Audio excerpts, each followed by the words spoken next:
महाराष्ट्राचे नव्हे तर संपूर्ण भारताचे आराध्य दैवत छत्रपती शिवाजी महाराज यांना माझा मानाचा मुजरा, धर्मवीर छत्रपती संभाजी महाराज, आरक्षणाचे जनक छत्रपती शाहू महाराज, तसेच भारतीय राज्यघटनेच्या माध्यमातून स्त्रियांना शिक्षणाचा अधिकार, मतदानाचा अधिकार, वडिलांच्या प्रॉपर्टीमध्ये अधिकार, गरोदरपणात भरपगारी सुट्टी अशा मूलभूत अधिकार राज्यघटनेच्या माध्यमातून स्त्रियांना देणारे भारतीय राज्यघटनेचे शिल्पकार डॉक्टर बाबासाहेब आंबेडकर, तसेच माता रमाई, माता भीमाई, माता सावित्री, मासाहेब जिजाऊ अशा सर्व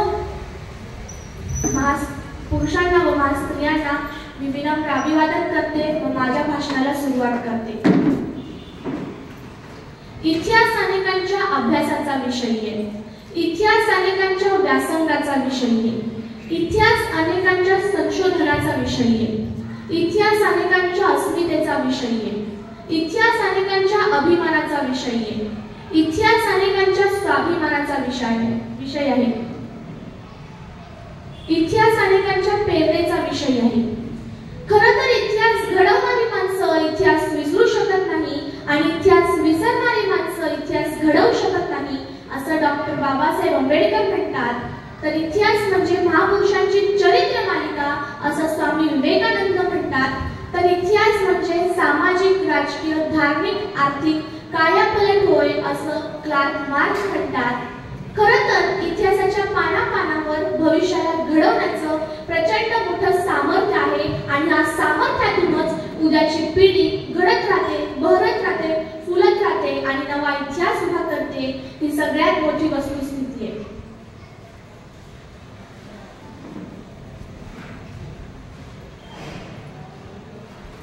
राजकीय कारकिर्दीमध्ये ज्यांनी 750 वर्षांचा पारतंत्र्य हटवलं, जगाच्या इतिहासात इतक्या अल्प काळात दुसरी क्रांती घडलेली नाहीये. हे फक्त महाराष्ट्रात घडलंय, हे फक्त छत्रपती शिवाजी महाराजांनी घडवले. 750 वर्षांचा पारतंत्र्य फक्त 30 वर्षात हटवलं, फक्त 30. स्वराज्य हाच ध्यास आणि स्वराज्य हाच श्वास झाला होता महाराजांचा. खरं एखाद्या ध्येयाच्या दिशेने समर्पित भावनेने कसं कार्य करावं हे आम्हाला शिवचरित्र सांगतं. खरं तर तुम्ही काम किती करता याला महत्व नाही, तुम्ही काम कसं करता यालाही महत्व नाही, तुम्ही कामाचं नियोजन कसं करता याला फार आणि फार महत्व आहे. 50 वर्षाचं आयुष्य आहे महाराजांचं. त्या 50 वर्षाच्या आयुष्यातील 10 वर्ष बालपणात गेली, 10 वर्ष घोड्यावर बसून युद्ध खेळण्यात गेली आणि उरलेली 30 वर्ष हे स्वराज्य घडवण्यात गेली. 30 वर्षात एकही घटना नाही, एकही प्रसंग नाही ज्याचं महाराजांनी नियोजन केलेलं नाही. अहो ते जाऊ द्या, आईच्या गर्भात असतानाच ज्यांच्या आयुष्याचं नियोजन ठरलेलं आहे असं जर कोणी महापुरुष या सृष्टीमध्ये जन्माला आले असतील तर छत्रपती शिवाजी महाराजांशिवाय दुसरं नाव नाही. ती सगळ्यात मोठी गोष्ट आहे.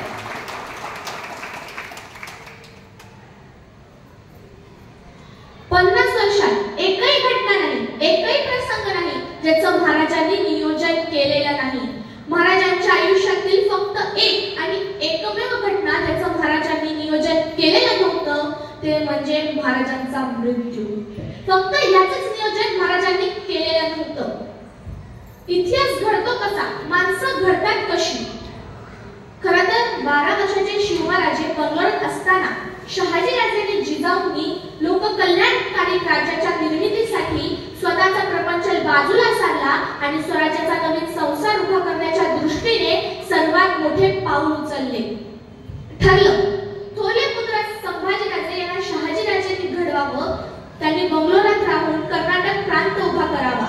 तर धाकटे शिवराजे यांना मासाहेब जिजाऊंनी घडवावं. त्यांनी पुण्यात राहावं आणि महाराष्ट्रात स्वराज्य निर्माण करावं आणि भविष्यात कर्नाटक आणि महाराष्ट्र असं विशाल साम्राज्य उभारावं. मासाहेब जिजाऊ 12 वर्षाच्या शिवरायांना घेऊन पुण्यामध्ये जायला निघाल्या. तर एका पित्याने आपल्या पुत्राला द्यावं काय? शहाजीराजांनी शिवरायांना दिलं काय?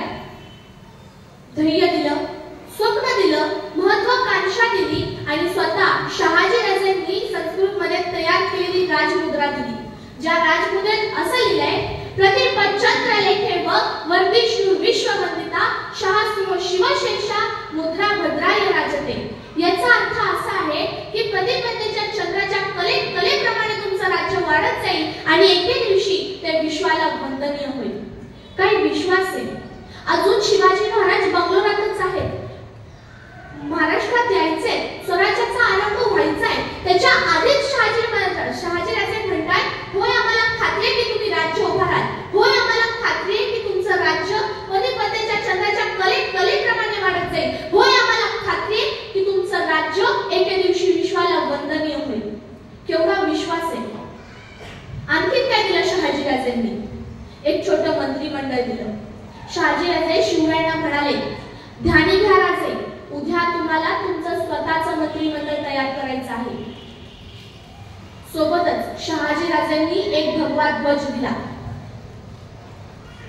शहाजीराजे शिवरायांना म्हणाले, हा भगवा ध्वज कोणालाही पेरणं शक्य होत नाही, त्यासाठी मनगटात र आणि छातीत धग असावी लागते, कारण हा भगवा साधा नाही, हा भगवा भगवान श्री कृष्णाचा आहे, हा भगवा प्रभू श्री रामचंद्रांचा आहे, हा भगवा जय जय राम कृष्ण हरी म्हणत जाणाऱ्या वारकऱ्यांचा आहे, हा भगवा हर हर महादेव म्हणून रणांगणावर कोसळणाऱ्या धारकऱ्यांचा आहे, हा भगवा पराक्रमाचा आहे, हा भगवा त्यागाचा आहे, हा भगवा बलिदानाचा आहे, हा भगवा सह्याद्रीच्या अस्मितेचा आहे। राजे हा भगवा फडकू द्या। एका पित्याने आपल्या पुत्रामध्ये धैर्य पेरलं, स्वप्न पेरलं, महत्वाकांक्षा पेरली आणि आपल्या माता पिताच्या स्वप्नांना घेऊन शिवाजी महाराज जिजाऊंसोबत पुण्यामध्ये आले। मासाहेब जिजाऊ शिवरायांना घेऊन पुण्यात आल्या। त्यावेळीचं पुणे भकास उद्ध्वस्त कंगाल झालेलं पुणे, राया रावानं गाढवाचा नांगर फिरवलेलं पुणे, सगळी भूमी उजाड करून टाकली होती। याच भूमीत एक पहाड रोवली होती, ज्याला कवटी अटकवली होती आणि त्या रयतेला सांगितलं होतं, इथे वस्ती करणं अशुभ आहे, जो कोणी इथे वस्ती करेल त्याचा निर्वंश होईल। सर्व रायत सह्याद्रीच्या दऱ्याखोऱ्यात जाऊन जीव मुठीत घेऊन जगत होती। जगण्यासाठी मरायचं आणि मरण्यासाठी जगायचं हा त्यांचा अट्टहास झाला होता। अशा पुण्यात मासाहेब आल्या। जहागीर चालवायची आहे, राज्य उभारायचंय, पण जहागिरी करावी कोणावर, राज्य चालवावे कोणावर? दगड धोंड्यांवर? माणसं होती कुठे? माणसं तर सह्याद्रीच्या दऱ्याखोऱ्यात जीव मुठीत घेऊन जगत होती। सर्व रयतेला मासाहेबांनी घातली साथ, या परत या गावात। रयतेने विचारलं, कोणाच्या जीवावर? मासाहेब म्हणाल्या, तुमच्या शिवरायांच्या भरोसावर, या राजे समर्थ आहेत। त्यावेळी रयतेने बोट दाखवलं, मातीमध्ये रोवलेली पहाड दाखवली, इथे वस्ती करणं अशुभ आहे, जो कोणी इथे वस्ती करेल त्याचा निर्वंश होईल। मासाहेबांमधील भवानी माता उसळली, त्यांनी त्या मातीमध्ये रोवलेली पहाड काढली, अंधश्रद्धेचं चोपटं झुगारलं आणि कडाडलं जाऊन, मी राहीन इथं, उद्या माझा निर्वंश झाला तरी। मासाहेब जिजाऊ शिवरायांसोबत पुण्यामध्ये राहू लागल्या। बघता बघता रयतेला विश्वास आला, जर मासाहेब राहत आहेत तर आपण का नाही? रयत परतू लागली, घरे गजबजू लागली, पण रयते पुढे पुन्हा एकदा प्रश्न पडला। गावात तर आलो, घरात तर आलो, पण खावं काय, प्यावं काय, शेती करावी तर पेरावं काय, काय आहे आपल्याकडे? तेव्हा महाराष्ट्रातील पहिली सरकारी संस्था सुरू झाली, ती म्हणजे स्वराज्य, आणि ह्या स्वराज्याच्या संस्थापिका होत्या मासाहेब जिजाऊ। ह्या स्वराज्यातील शेतकऱ्यांना बैल दिली, खत दिली, बघता बघता बैल मेहनत करू लागली, शेतीला सोन्यासारखं पीक आलं, पण सह्याद्रीतील जनावर शेतीमध्ये धुडगूस घालत होतं। इतकी मेहनत केलेली पाण्यामध्ये जात आहे ते उघड्या डोळ्याने पाहावं लागत होतं। सर्व शेतकरी मासाहेब जिजाऊंकडे गेले आणि म्हणाले, मासा, शेती तर केली, शेतीला सोन्यासारखं पीक आलं, पण सह्याद्रीतील जनावर शेती उद्ध्वस्त करून जात आहे, काहीतरी करावं मासा। तेव्हा मासाहेबांना कळून चुकलं, पिकं जगली तर शेतकरी जगतील। दुसऱ्या दिवशी मासाहेबांच्या विलक्षण बुद्धीमधनं एक युक्ती सुचली। त्यांनी आसपासच्या गावात दगंडी दिली, जो कोणी जनावरांची शिकार करेल त्याला सोन्याचं कड दिलं जाईल। गावागावातील जिगरबाज पोरं बाहेर पडली, रातोरात पिकाभोवती पहारा देऊ लागली। एखादं जनावर शेतीमध्ये धुसघुसत दिसलं की चित्याच्या वेगानं त्याच्या झेप घ्यायला लागली, त्याचं मुस तोडायला लागली, त्याची शेपूट तोडायला लागली आणि मासाहेब जिजाऊंकडे घेऊन यायला लागली सोन्याचं कड जिंकण्यासाठी। एका दगडात दोन पक्षी मारले जिजाऊंनी. एक शेती उद्ध्वस्त करून जाणाऱ्या जनावरांना तर मारलेच आणि दुसरे स्वराज्यासाठी जिगरबाज मावळे मिळाले. एके रात्री 1:30चा प्रहर होता. गड अगदी शांत झाला होता. अचानक 5-6 पोरांचा गायका ऐकू आला. तसा पहारेकरी धावत पळत पुढे गेला. 5-6 पोरं उभी होती. पहारेकऱ्याने विचारलं, काय र? तसे एक पोरग पुढं झालं आणि म्हणालं, मासाहेबांनी दवंडी दिली होती ना बघ, जो कोणी जनावरांची शिकार करल त्याला सोन्याचं कड देणार आहे. हे बघा, जनावर घेऊनच आले ना बघ. पहारेकरी म्हणाला, अरे आता कशा पायी आला? उद्या सकाळी यायचं होतं. आता मासाहेब झोपलेत. नाही नाही, त्यासनी भेटल्याबिगर जाणार नाही. अरे येणार तर पुढे तू सांगितलं ना, मासाहेब झोपलेत, उद्या सकाळी ये, त्यासनी भेटल्याबिगर जाणार नाही. हा गोंधळ ऐकून स्वतः मासाहेब बाहेर आले आणि विचारलं, काय गडबड रे? तसं ते पोरगं पुढे झालं आणि म्हणालं, मासाहेब तुम्ही दवंडी दिली होती ना बघ, जो कोणी जनावरांची शिकार करेल त्याला सोन्याचं कड देणार आहे. हे बघा, जनावर घेऊनच आलं ना बघ. मासाहेबांनी एखाद्या पोराकडे आणि एखाद्या जनावराकडे पाहिलं. मासाहेब म्हणाल्या, अरे आम्ही दवंडीत असं देखील सांगितलं होतं की अख्खं जनावर घेऊन यायची गरज नाही, त्याची शेपूट दाखवली तरी चालेल. तसं त्या पोराने मान खाली घातली आणि म्हणाला, ध्यानातच बघा राहिलेले मासाहेब. आणि काय र, उद्या सकाळी आला असतास तर आम्ही काही तुला सोन्याचं कड दिलं नसतं का? हे ऐकताच त्या मुलाच्या डोळ्यातनं ढसा पाणी येऊ लागलं. तो मुलगा म्हणाला, मासाहेब, सोन्याचं कड जिंकण्यासाठी नाही, तुमच्या शाबासकीची थाप माझ्या पाठीवर पडावी म्हणून आलो होतो. तुमच्या शाबासकीची थाप पाठीवर पडली की 36 हत्तींचं बळ येतं. मासाहेब पुढे झाल्या. त्या मुलाचे डोळे पुसले व त्याला त्याचे नाव विचारले. तो मुलगा म्हणाला, तान्हा ही मालुसरे, उमरेड गावचा जी. आणि त्या दिवसापासून तान्हा जो मासाहेबांचा झाला तो मरेपर्यंत स्वराज्याचाच राहिला. एक कौतुकाची थाप माझ्या तानाजीला घडवणारी ठरली. खरं तर ज्या समाजात कौतुकाची थाप पाठीवर टाकणारी माणसं असतात तिथे नररत्न उगवतात आणि जिथे ज्या समाजामध्ये कौतुकाची थाप पाठीवर टाकणारी माणसं नसतात तिथे नररत्न उगवत नाही. हा सर्वात मोठा अध्याय आहे. खरं तर स्वराज्य हे तलवारीच्या ताप्यावर नाही तर शाबासकीच्या थाप्यावर उभं राहिलेलं आहे. ही सगळ्यात मोठी गोष्ट आहे. नंतर शिवाजी महाराजांनी 1645 मध्ये स्वराज्य स्थापनेची शपथ घेतली आणि 1647 मध्ये कान्होजी जेधे, बाजी पासलकर, तानाजी मालुसरे, सूर्याजी मालुसरे, सूर्याजी काकडे, यसाजी कम, सोनोपंत डबीर अशा काही मुख्य मळांच्या साथीने तोरणा किल्ला आपल्या ताब्यात घेतला आणि स्वराज्याचे तोरण बांधले. शिवाजी महाराज जर असेच लढत राहिले तर ते आदिलशाही नष्ट करतील अशी भीती आदिलशहाला वाटू लागली. म्हणून त्याने स्वराज्यावर हल्ला करण्यासाठी फतेखानाला पाठवलं आणि शहाजी राजांना कैद केलं. मूठभर स्वराज्यासाठी 5,000 सैन्य का लागेल असं फतेखानाला सारखं वाटत असे. पण त्या अकलेच्या कांद्याला कळायला नको का मराठे म्हणजे काय असतात? मराठे म्हणजे जो हट्टा नाही वो मरहट्टा होता है, जो हट्टा नहीं वो मरहट्टा होता है. फतेखानाने पुरंदराच्या पायथ्याशी असणारं बेलसर हे गाव जिंकलं आणि बाजी हैबतराव यांना शिरवळचा सुभानमंगल किल्ला जिंकण्यासाठी पाठवलं. सुभानमंगल या किल्ल्यावर 60 ते 65 वर्षाचा एक मर्द मावळा होता ज्याच्याकडे 84 गावाची वतनदारी होती. नीट लक्ष देऊन ऐका, ज्याच्याकडे 84 गावाची वतनदारी असून सुद्धा तो मावळा मुघलांच्या अन्याय अत्याचाराविरुद्ध लढा देण्यासाठी स्वराज्यात सामील झाला आणि त्या मर्द मावळ्याचे नाव होते बाजी पासलकर. बाजी पासलकर आणि बाजी हैबतराव यांच्यामध्ये खूप मोठं युद्ध झालं. या युद्धामध्ये मात्र बाजी पासलकर धारातीर्थी पडले आणि त्यांनी स्वराज्यासाठी पहिलं बलिदान दिलं व बलिदान देण्याची परंपरा सुरू केली. बाजी हैबतराव यांनी सुभानमंगल हा किल्ला जिंकला. पण आपले मावळे देखील काही शांत बसणारे नव्हते. त्यांनी सुभानमंगल हा किल्ला परत जिंकला. तिथे बाजी हैबतराव यांचा मुर्दा पडला.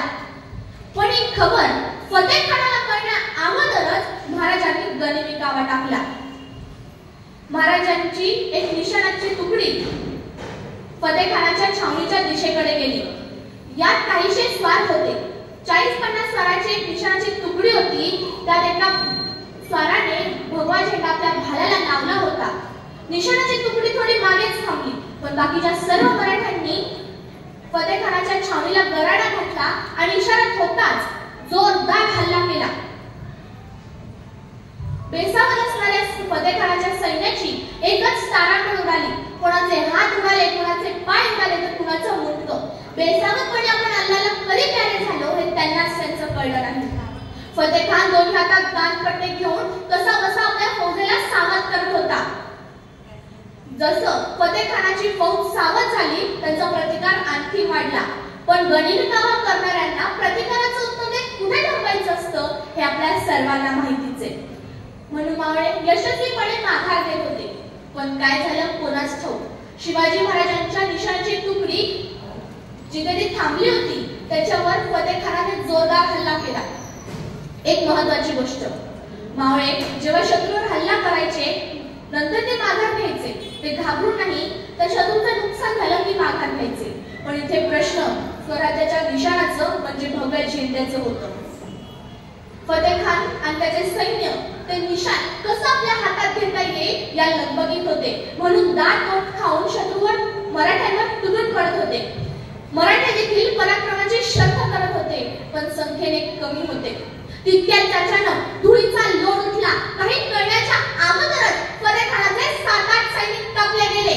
एक मर्द पराक्रमी मावळा शत्रूच्या चक्राला तोडून विजेच्या वेगाने आत शिरला आणि त्या निशाण ठरलेल्या मावळ्याला आपल्या घोड्यावर बसवलं आणि त्याच विजेच्या वेगाने तो मावळा पुरंदराच्या वाटेला लागला.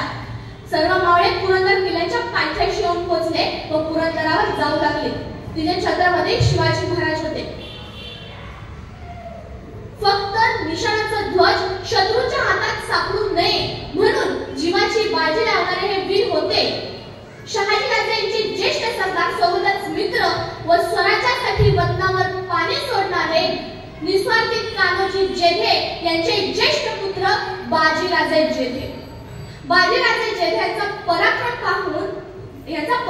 ऐकून शिवाजी महाराजांना त्यांचं खूप कौतुक वाटलं आणि महाराजांनी बाजीराजे जेधे यांना सर्जेराव ही पदवी बहाल केली. सर्जा हा अरबी शब्द आहे ज्याचा अर्थ भयंकर आणि दुसरा अर्थ सिंह असा होतो. त्या दिवशी बाजी सर्जेराव जेधे फतेखानाच्या सैन्याला भयंकर सिंह वाटले असतील यात काही नवल नाही. अशा धाडसी आणि पराक्रमी मावळ्यासाठी व आपल्या महाराजांसाठी मला 4 वेळी बोलायचे आहेत. त्या म्हणजे एक होते शिवाजी. त्यांना भीती नव्हती जगाची, पण चिंता नव्हती परिणामाची, कारण त्यांना साथ होती मावळ्याची आणि शिकवण होती जिजाऊंची. त्यांची जात होती मर्द मराठ्यांची, ज्यांनी महाराष्ट्रात आणली लाट भगव्या झेंड्याची आणि मूर्तमेव टोळी स्वराज्याची आणि मूर्तमेव टोळी स्वराज्याची. तर दुसरीकडे शिवाजी महाराजांची घोडदौड थांबवण्यासाठी औरंगजेबाने घाणेरडं राजकारण केलं. त्याने एका हिंदूच्या विरोधात एका हिंदूलाच उभं केलं. म्हणजे मिर्झाराजे जयसिंग यांना प्रचंड सैन्यासोबत शिवाजी महाराजांवर हल्ला करण्यासाठी पाठवलं. त्यांच्या सोबत दिलेर खान नावाचा एक कडवा पठाणही पाठवला.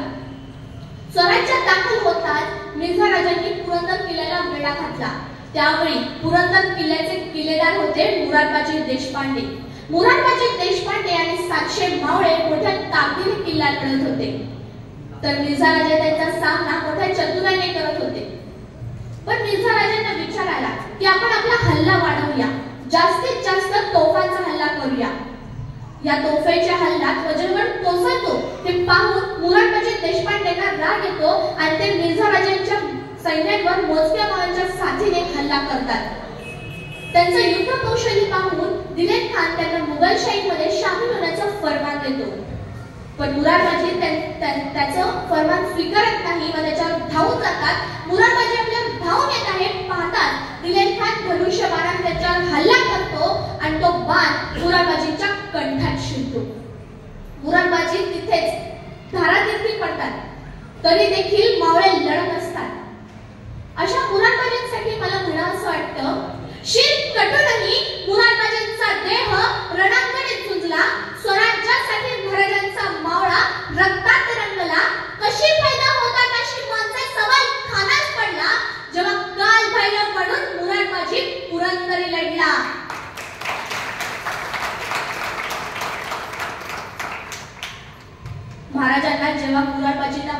आल्याची खबर समजली त्यांना खूप दुःख वाटलं.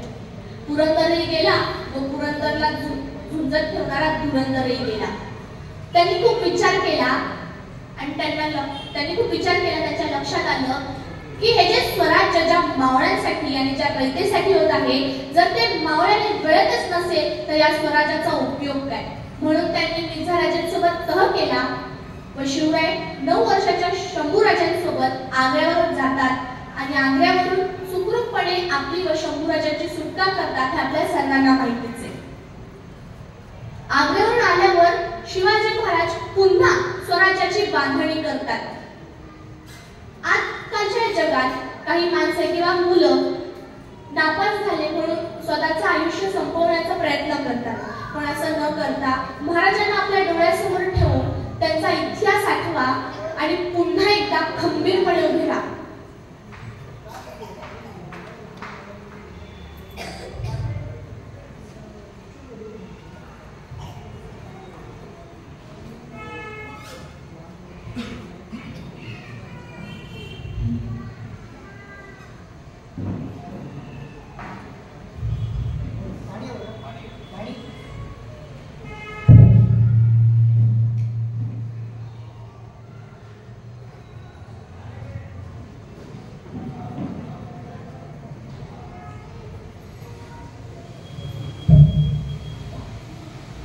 शिवाजी महाराज आग्र्यावरून आल्यावर पुन्हा स्वराज्याची बांधणी करत आहेत ही खबर आदिलशाही दरबारात पोहोचली.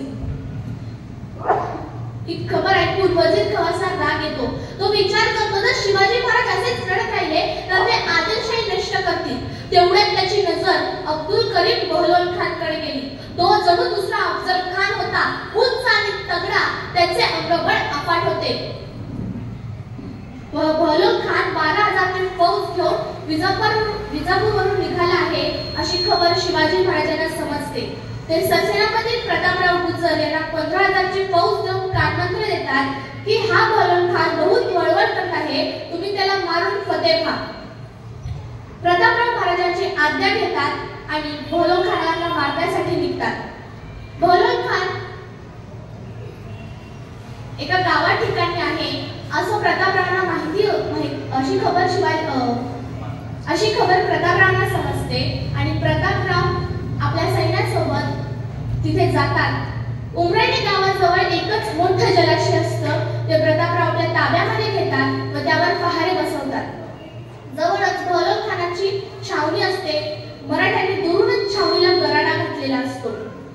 दुपारी बहलोल खानाचे सैन्य आणि हत्ती जलाशयाकडे पाणी पिण्यासाठी येतात तर मराठे त्यांच्यावर हल्ला करतात. आदिलशाही फौज आणि मराठी फौज यांच्यामध्ये खूप मोठी लढाई होते, पण बहलोल खानाचे सैन्य पाण्यासाठी कासावीस झाले. त्यांना पाणी पिता येत नव्हतं आणि पळूनही जाता येत नव्हतं. ही परिस्थिती पाहून बहलोल खान प्रतापरावांकडे शरण आला.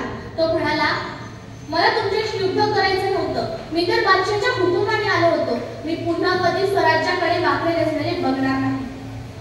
प्रतापरावांना खानाची दया आली. त्यांना खात्री पटली की बहलोल खान पुन्हा कधी स्वराज्याकडे वाकडे नजरेने बघणार नाही. प्रतापरावांनी खानाला धर्मवाट दिली. तिथून बहलोल खान खाली मान घालून निघाला होता, पण त्याच्या मनात अपमानाची भावना होती. ही सर्व घटना शिवाजी महाराजांना समजली. त्यांनी प्रतापरावांना कडक शब्दात पत्र लिहिले की तो बहलोल खान घडोघडी स्वराज्यावर हल्ला करण्यासाठी येतो आणि तुम्ही त्याला धर्मवाट दिली. कोणाच्या परवानगीने खानाला धर्मवाट दिली? जोपर्यंत तुम्ही त्या खानाला मारणार नाही तोवर तुम्ही आम्हाला तोंड दाखवू नका. शिवाजी महाराजांचे शब्द प्रतापरावांच्या काळजामध्ये शिरतात. त्यांना आपली चूक लक्षात येते. चूक सुधारल्याशिवाय आपल्याकडे काहीच पर्याय नाही असं प्रतापरावांना जाणवतं. त्यावेळी रायगडावर राज्याभिषेकाची तयारी सुरू असते, पण प्रतापरावांना रायगडावर जाऊन तोंड दाखवायला बंदी होती.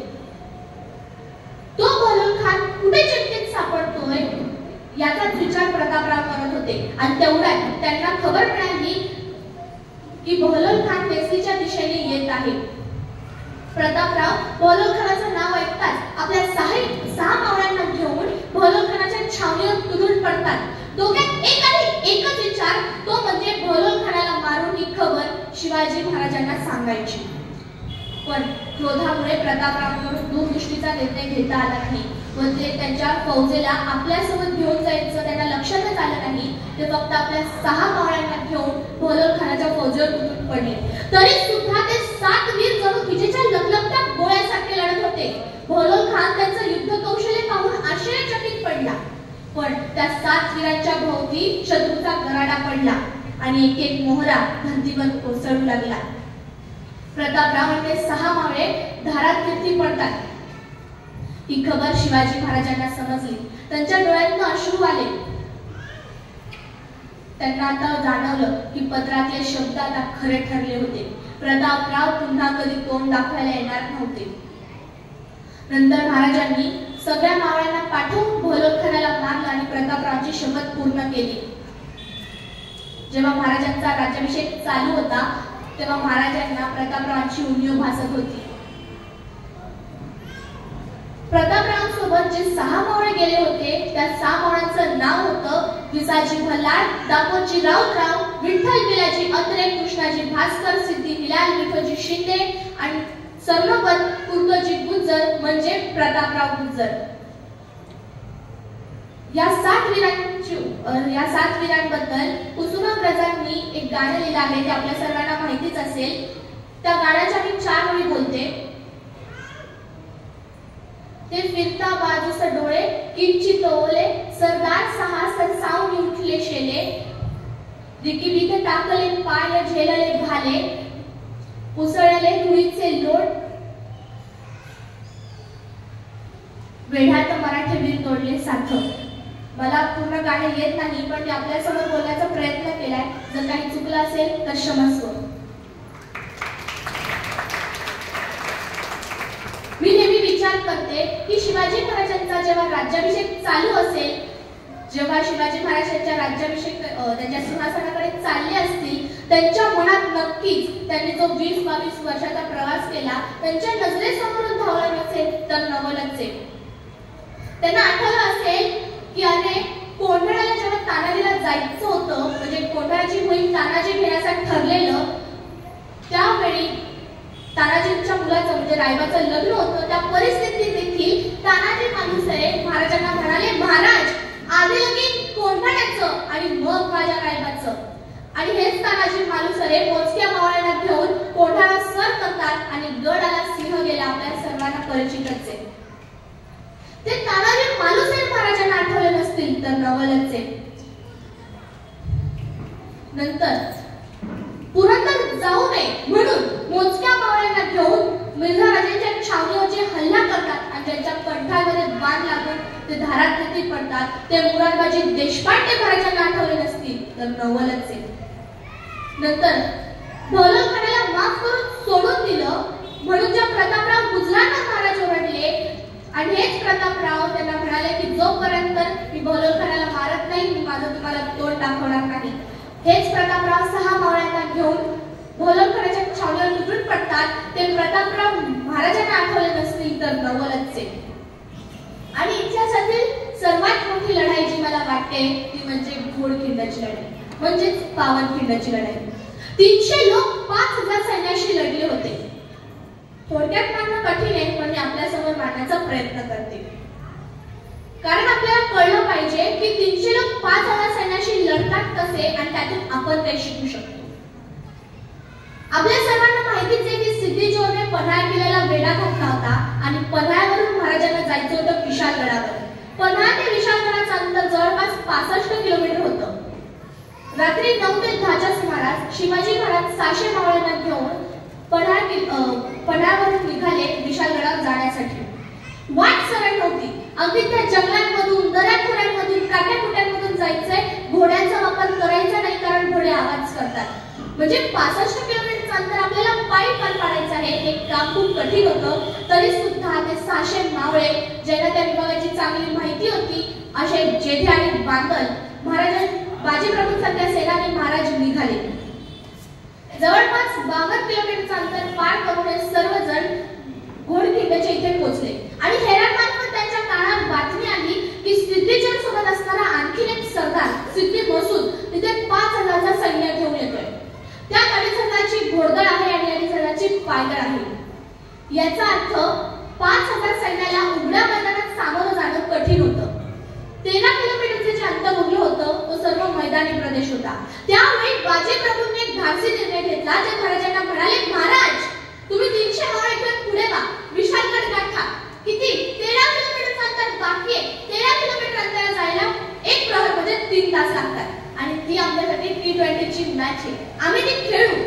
भले आम्ही दमलोय, भले आम्ही थकलोय, काल आम्ही किती वाजता जेवलो आम्हाला माहिती नाही, पण महाराज मी तुम्हाला एक वचन देतो, जोपर्यंत बाजी आणि 300 लोक खिंडीसमोर छातीचा पर्वत करून उभे आहेत, एकाही गनिमालाही खिंड ओलांडू देणार नाही। महाराज तुम्ही खुशाल द्या।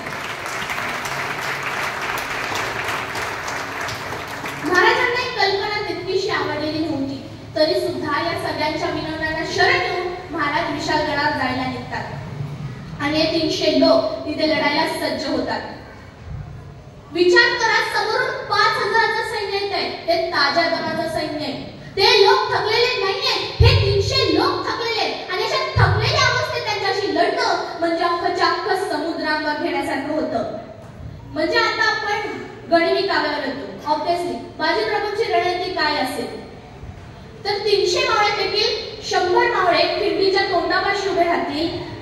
कारण खिंड निवडण्याचं कारण काय आहे, जरी समोरून 5000चं सैन्य येत असेल तर ते एकत्रित ती खिंड पार करू शकणार नाही। त्यांना 1-1, 2-2, 3-3 असं करूनच ती खिंड पार करावी लागेल। याचा अर्थ 5000 सैन्यापैकी हजारो कामगार येणार आहेत आणि त्यांना अंगावर घेण्यासाठी खिंडीच्या समोर 100 मावळे उभे आहेत आणि त्यांच्या पुढे त्यांचा मोठ्या वय, ज्यांचं वय 45 ते 50 वर्ष, बाजीप्रभू देशपांडे। दोन्ही हातात तलवारी घेऊन ज्यांना दानपांडे म्हटले जाते। एक तलवार 6.5 किलोची, दुसरी तलवार 7.5 किलोची। 13 किलोचं सिलेंडर उचलून लढण्यासारखं होतं। 3 तास कंटिन्यूअसली लढायचे, 3 तास। स्ट्रॅटेजी अशी आहे की एक मावळा 10 जणांशी लढणार। विचार करा, एक मावळा 10 जणांशी लढतोय, जर तो मावळा कोसळला तर बाजूच्यावर किती जणांची जबाबदारी आहे म्हणत ती 20, आणि या 20 जणांना अंगावर घेणं हे या भूतकाळात, वर्तमान काळात, भविष्य काळात फक्त एकाच व्यक्तीला जमू शकतं आणि तो म्हणजे आपला रजनीकांत। ऑब्वियसली, कारण सामान्य माणसाला हे शक्यच नाहीये। विचार करा, एक मावळा जो 10 जणांशी लढतोय तो जर कोसळला तर बाजूच्यावर 20 जणांची जबाबदारी येणार होती। याची काय स्ट्रॅटेजी असेल तर गणिमी काव्यानुसार 100 मावळांच्या मागे आणखी 30 ते 35 जणांची बॅकअप फळी उभी असणार। समोरचा एखादा मावळा लढताना कोसळला, मागे त्या फळीतून एक मावळा येईल, त्या मावळ्याला बाजूला घेईल आणि त्याची जागा तो चालवेल, जोपर्यंत लढत राहील, जोपर्यंत तोफांचे आवाज येत नाही। कारण वचन दिले महाराजांना, जोपर्यंत तोफेचे आवाज येत नाही, यमाला सुद्धा मला नेण्याची परवानगी नाहीये। आणि मग ते युद्ध सुरू झालं। सकाळी 9 ला सुरू झालेले युद्ध अंदाजे 3 तास म्हणजे एक प्रहर 12 वाजता महाराज विशालगडावर पोहोचायला हवे होते, पण महाराज काही विशालगडावर पोहोचले नाही। तोफेचा आवाज आला नाही, लढाई लागू लागली। महाराज न पोहोचण्याचं कारण काय होतं तर विशालगडाच्या पायथ्याशी आधीच एक वेढा पडला होता।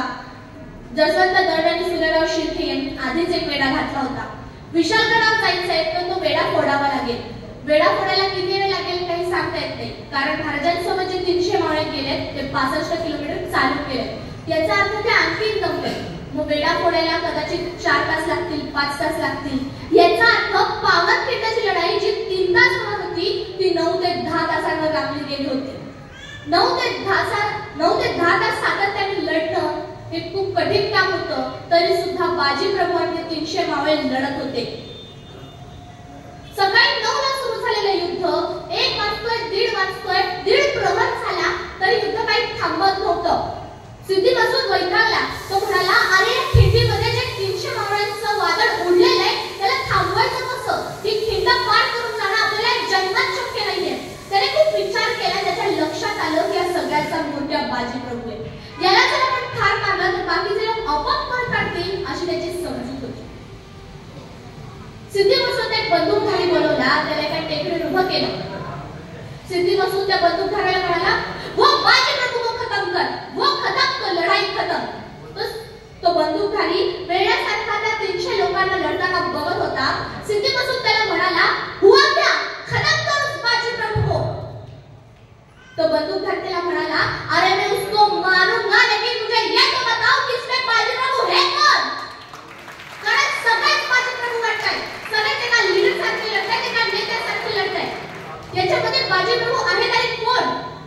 तेव्हा सिद्धी मसूदने वर्णन केल्याचे बाजी प्रभूंचं ते वर्णन इतिहासालाही दर्शवते की त्या लढाईमध्ये काय झालं असेल. जो सबसे ज्यादा लाल हुआ है ना वो बाजी है. तो सगळ्यात जास्त लाल झालाय तो बाजी आहे. त्याच्या डोक्यापासून पायापर्यंत जखमलेला जागा उरलेली आहे. तो रक्तबंबाळ झालाय तो बाजी आहे. त्याला मार.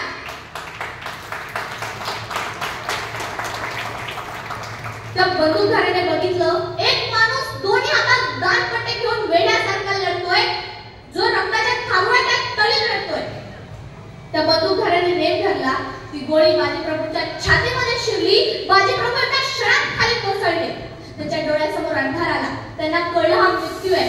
एका क्षणासाठी त्यांना तो मृत्यू दिसत होता आणि दुसऱ्या क्षणी त्यांना आठवलं की अजूनही महाराज गडावर पोहोचलेले नाहीये.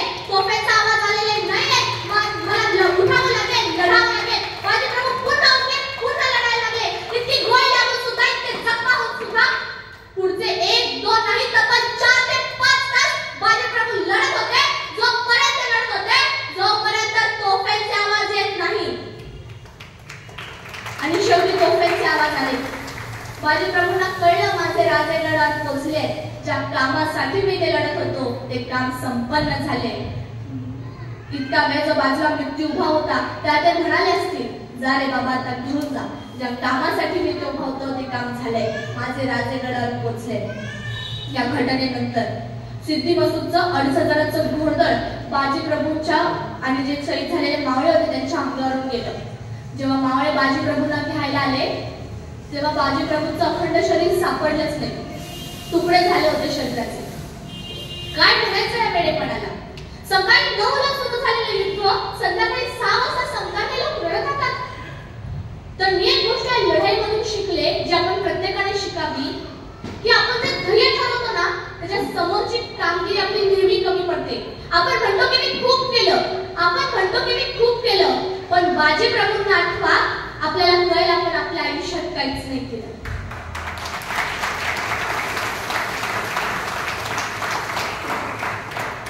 एक गोष्ट मी तानाजीकडून शिकले, बाजीप्रभूंकडून शिकले, प्रतापराव गुजरातकडून शिकले की आपण जे धैर्य ठरवतो ना त्याच्या वरचढ कामगिरी जेव्हा आपण करतो तेव्हाच आपण यश प्राप्त करू शकतो.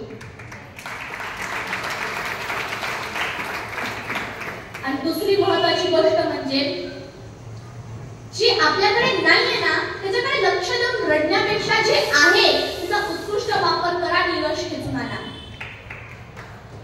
बरे बाजीप्रभूंकडे सैन्य नव्हती, शस्त्रही नव्हती, तरी सुद्धा ते उपाशी असताना, दमलेले असताना, थकलेले असताना देखील शत्रूशी लढले. आणि तिसरी महत्त्वाची गोष्ट जोपर्यंत शेवटच्या श्वासापर्यंत लढून होत नाही हार मानू नका. कारण लढण्याचा इतिहास आमचा हरणे माझ्या रक्तात नाही. जो मैदान नाही तो आम्ही जिंकण्याला त्याला शक्य नाही.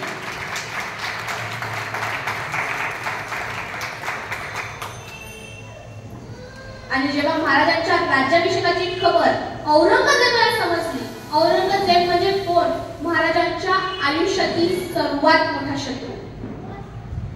हाच औरंगजेब त्याच्या शेजाऱ्याला आणि त्याच्या सगळ्यांना सांगतो की शिवाजी महाराज काय आहेत ते आपण सर्वांनी लक्ष देऊन ऐकावं.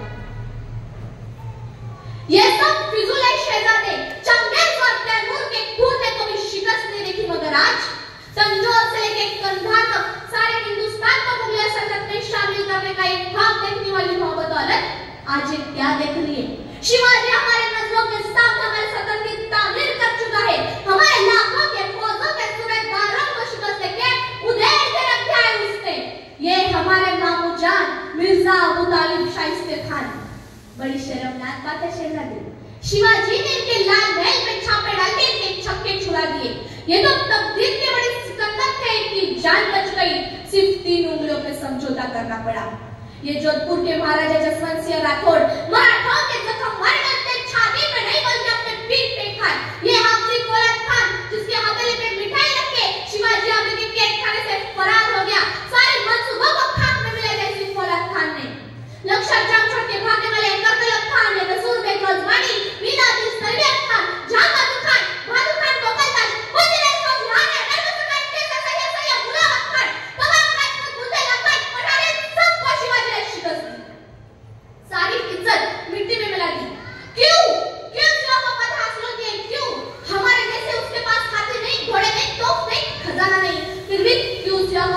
होती। इस क्यों का मतलब शायद आप कभी समझ नहीं पाओगे, लेकिन औरत, गाना, नाच, शराब शिवाजी को कभी मालूम ही नहीं। शिवाजी ने मजबूत किले बनाए, मजबूत जमीन के लोग तैयार किए। हिंदुस्तान के हर एक चीज खरीद सकते हैं, लेकिन मराठों ने अपने आप को बिकने नहीं दिया। हमें लाखों की जहांगीरों की लालच दिखाई, लेकिन जाबाज मराठों ने उसके ऊपर थूक दिया। ये मराठे रुकते नहीं, थकते नहीं, ये मराठे झुकते नहीं, ये मराठे बिकते नहीं। हाँ, शिवा मगरूर है, दगाबाज, लेकिन उसका चाल चलन दूध की तरह साफ और सूरज की तरह चमकदार है। हम खुश नसीब पड़े कि हमें दुश्मन मिला, वो भी शिवा जैसा।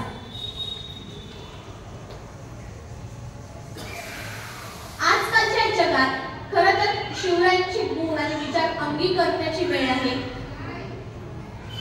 शिवाजी महाराजांचा इतिहास आणि गडकिल्ले त्यांचं संरक्षण करण्याची वेळ आहे व परस्त्रीला माते समान मानून तिचं संरक्षण करायचा वेळ आहे व जात भेद न बघता सर्वांनी एकत्रपणे कार्य करावं, हीच असेल माझ्या शिवरायांची जयंती, माझ्या छत्रपती शिवाजी महाराजांची जयंती।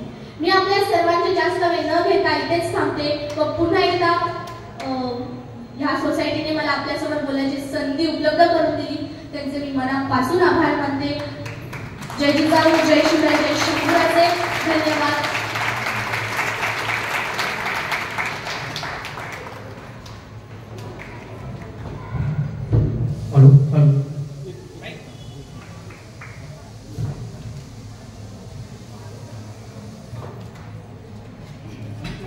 खूप छान ताई, आमच्या अंगावर एकदम काटा उभा राहिला। आमचं शिवजयंती साजरा करण्याचं मेन इंटेन्शन हेच होतं की शिवाजी महाराज आम्हाला डोक्यावर घेऊन नाचायचं नव्हतं, शिवाजी महाराज आम्हाला डोक्यात घ्यायचे होते आणि ते शिवाजी महाराज डोक्यात घेऊन जाण्याचा एक चांगला मार्ग आणि इफेक्टिव्ह मार्ग म्हणजे हाच होता की शिवव्याख्याने। आम्हाला फोन आला की शिवव्याख्याती आहे पण बाल शिवव्याख्याती चालेल का? मी बोललो सोन्याहून पिवळं, कारण आपल्यापेक्षा लहान मुलगी जे सांगेल ते आपल्या डोक्यात जास्त जातं आणि एकदम लवकर जातं। ताई बोलताना मला एकदम माझं बालपण आठवलं। 5वी ला किंवा ताई कितवीला तू? 5वी ला असताना मी म्हणजे बँक बेंचर होतो। मला 4 चौकात उभं केलं की मला एकदम लाज वाटायचं, काय बोलायचं आणि काय नाही बोलायचं। आता जो का माझ्याकडे गट चालला तो कॉलेजच्या नंतर चाललाय, पण ताई आता 5वी ला असताना इतक्या इफेक्टिव्हली बोलते आणि एवढ्या लोकांसमोर बोलते। ताई हॅट्स ऑफ तुम्हाला। आपल्या ताईचा आपण सत्कार करायचा आहे, तर सोसायटीचे खजिनदार अमितजी कीर्तन साहेब यांनी लवकरात लवकर स्टेजजवळ यायचे। अमित साहेब,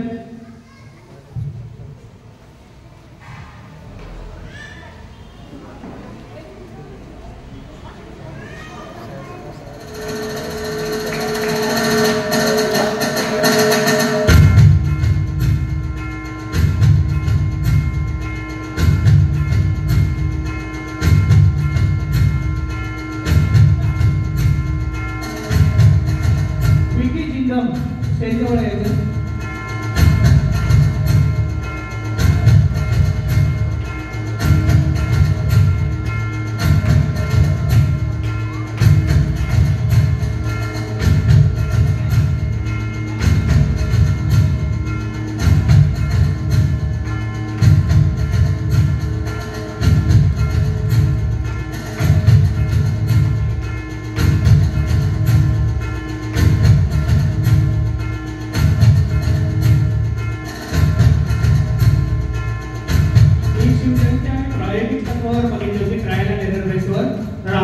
याच्या पुढच्या वर्षीची शिवजयंती अजून इफेक्टिव्हली करू आणि आपण या ताईलाच बोलू, नक्की बोलू।